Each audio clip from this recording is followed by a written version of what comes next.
Naše mnenje je, da poleg obnovljivih virov potrebujemo in da tudi stabilne vire in da z roko v roki jedrska energija in pa obnovljivi viri, hidroenergija in pa skupaj tudi razpršeni viri, kot so sončna energija ter pa vetrna energija, lahko prispevajo k razogljičenju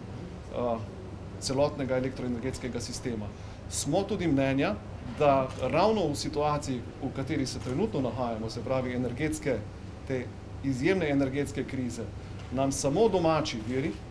energetska neodvisnost lahko zagotavljata tako zanesljivo oskrbo, kakor tudi sprejemljive cene za končne odjemalce, to so gospodinjstva in pa male poslovne odjemalce v prvi vrsti.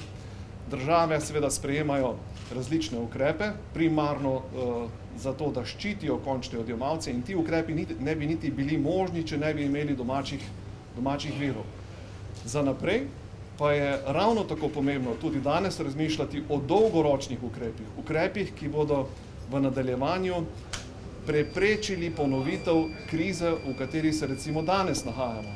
In trdno smo prepričani, da je sistem, ki ga imamo danes, nadgrajen z obnovljivimi viri in pa jedrsko energijo v enem smislu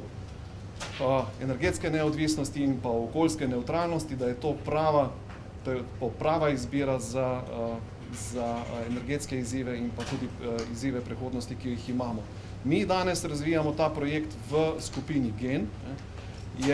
Projekt je v začetni fazi, v fazi strateškega odločanja, ki je bila zaključena in prehajamo v drugo fazo, to je fazo umeščanja projekta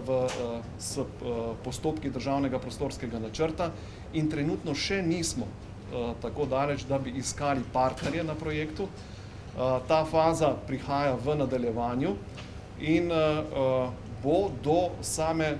investicijske odločitve, ki bo najkasneje sprejeta leta 2027, do takrat bomo morali imeti tudi izbrane in dobavitelja tehnološke opreme, kakor tudi partnerje, s katerimi se bomo lotili te finančne konstrukcije, pa seveda potem tudi izgradnje.